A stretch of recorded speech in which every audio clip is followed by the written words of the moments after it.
The Economic and Financial Crimes Commission and the Nigerian Correctional Service have been implicated in a bribery scandal that has set social media abuzz on Tuesday. A social media influencer who goes by the name Very Dark Man posted a video which revealed an audio recording allegedly made by popular cross-dresser Bribery, saying that he had bribed some officials of the anti-graft agency with 15 million naira to drop the money laundering charges against him before he was sentenced to 6 months in prison on April 12th for abusing the naira. Bribery also allegedly claimed in the audio recording that he never spent a night in prison and that Femi Falz, a senior advocate of Nigeria and the father of popular musician Falz, was hired to secure a presidential pardon for him in exchange for 10 million naira.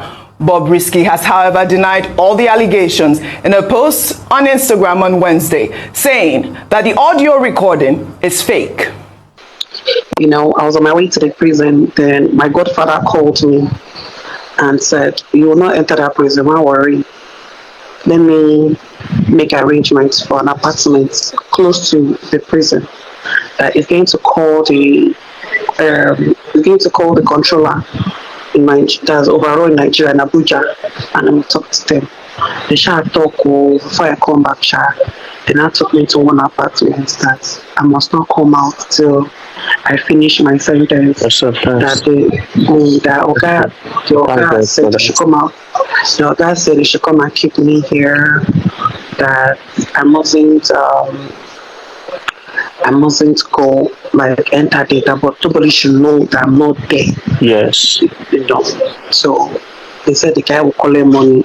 All right. I mean, this has caused a lot of frenzy on social media. There's the person that they said was implicated, Haliru Naba, who's the Controller General of the Nigerian Correctional Service. That was one of the names that was called in that audio recording.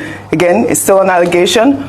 Well, Very Dark Man's post, which has since gone viral, has caught the attention of the Economic and Financial Crimes Commission and the Ministry of Interior. Both agencies have ordered an immediate investigation into the allegations. The post has also caught the attention of Falz, who on Wednesday demanded a 24-hour retraction from Very Dark Man for defamation after he claimed that Falz may have been complicit in the scandal and also questioned his sexual orientation. All right, of course, we know that Falz is the son of a senior advocate. He's already gone to social media to post his retraction demand from Very Dark Man. If I can read some of the excerpts of that letter. Let me pull that up. To set the record straight, our client never at any point initiated a conversation with Mrs. Idris or Mr. Idris Okuneye. Our client has documentary evidence that Mr. Idris was in fact the one who initiated a call. Specifically, on the 4th of May 2024, Mr. Idris, aka Bribery, contacted our client requesting a phone conversation with him. Our client obliged, having knowledge of the naira abuse charges levied against him and genuinely believing he might require legal advice.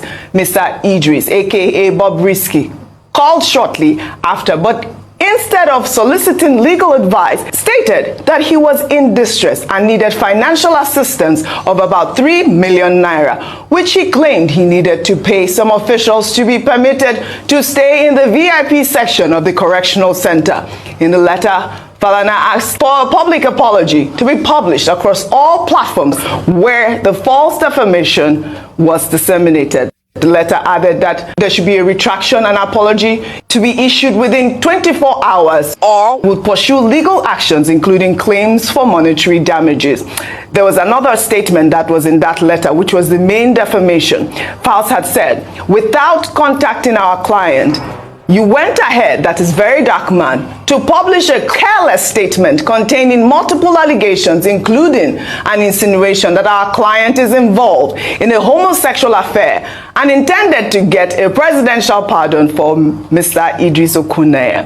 Very Dark Man, Very Dark Man, violent. He has actually responded, Ayo. I watched his post. I believe it was on YouTube, and he talked about the fact that, you know, he did not accuse Falz of anything, but you heard in that video, if you all heard that video clip, he did insinuate that Falz may have been homosexual. But I think the big story here is the accusation, really, of the EFCC officials and the Nigerian Correctional Facility. I would like to start with Dr. Abati, really, on this conversation. Okay, I mean, this is a very disturbing thing. Yeah. The first point we must admit is that all the parties involved have been saying, oh, I didn't say this, I didn't say that. First, social media interaction, electronic interaction, that's what we have seen.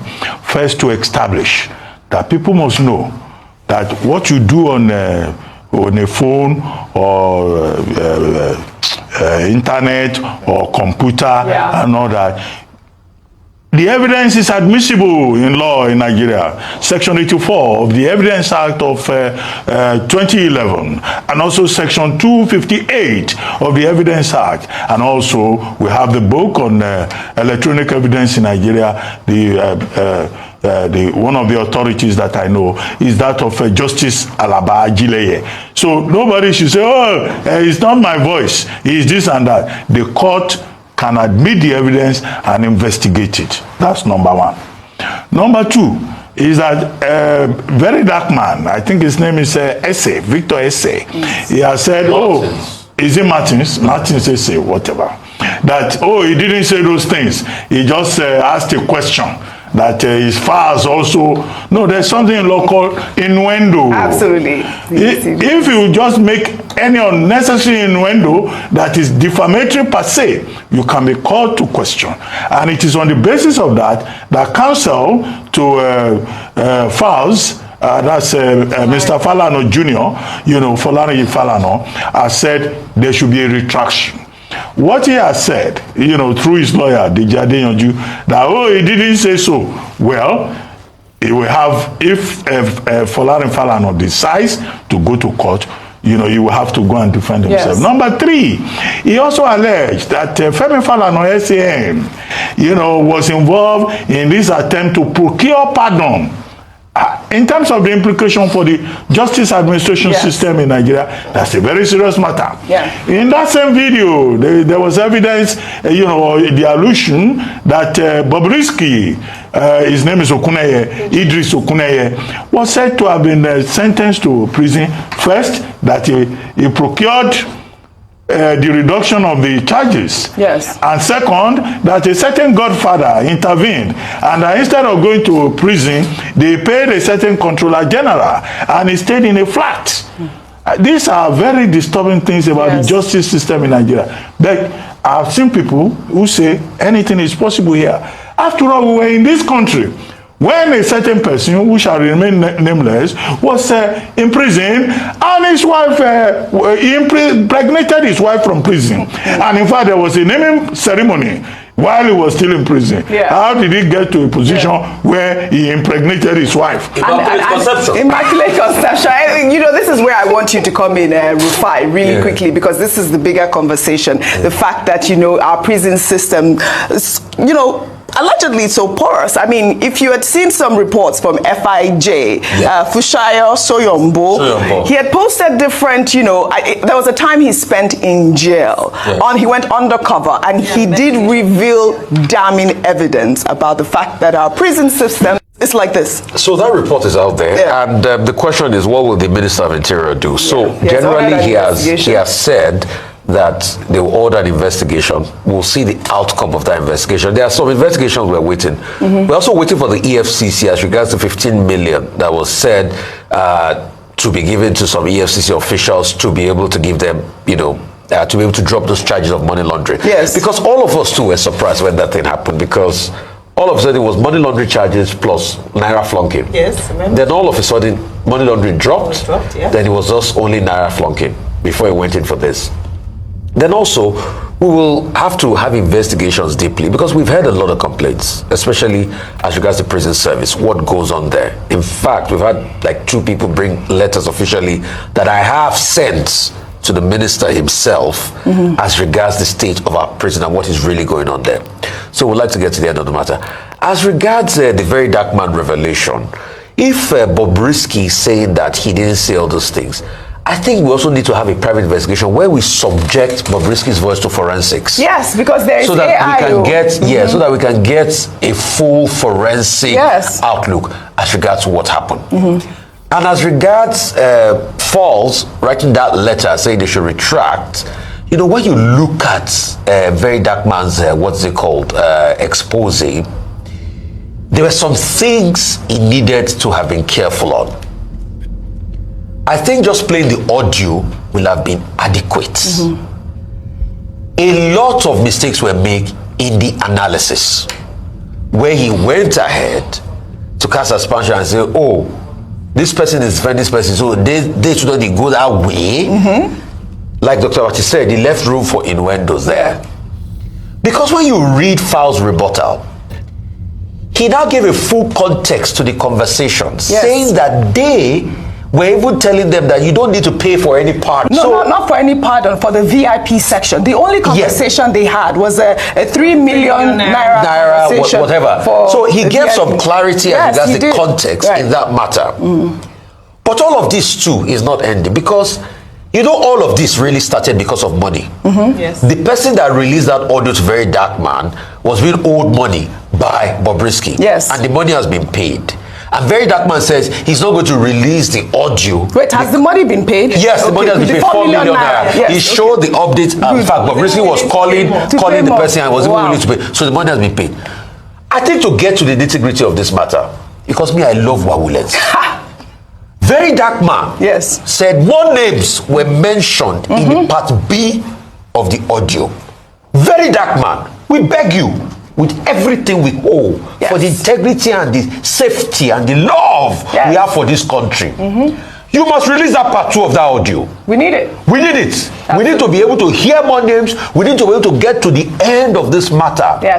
Maybe in that part 2, we will know the godfather that procured the flat apartments. That called the controller. Maybe we will also know other skeletal Indomie activities that went on in that place. On fire. So please, Very Dark Man, I know you get to the end of the matter. Except it's just for Wawulens. When the information comes out, what will happen? That's what I'm saying. Usually, See, hold on. I take this matter now. No, I agree because with it's a state matter. I'm we need to get to the end of the reason I said that is because, like Dr. Bati cited, this is not the first time we have heard or seen or that we know that things untoward are happening in the prison service. Yes, that's the main point. Fisayo Shoyombo he went in at the risk of his life. What happened? So what will just happen is it will be social media sensation for a few weeks. Well, I hope not.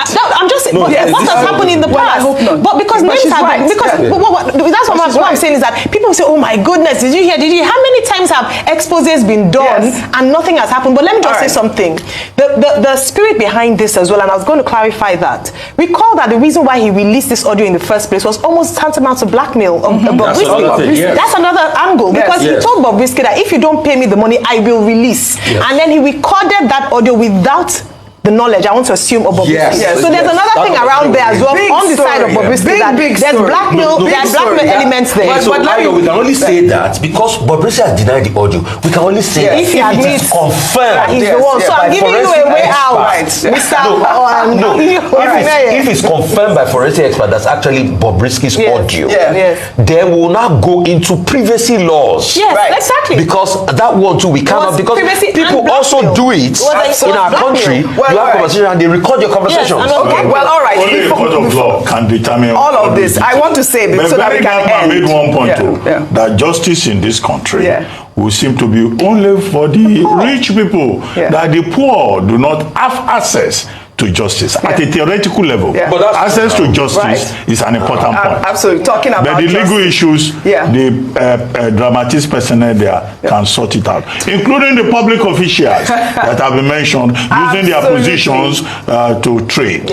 All right, talking about justice is going to lead me to my next story. We all have to sum this up. Bobrisky, who is in the center of the story, has denied all allegations at this point, so we are not accusing anybody on the show, but we need to reveal this investigation. Such a big story.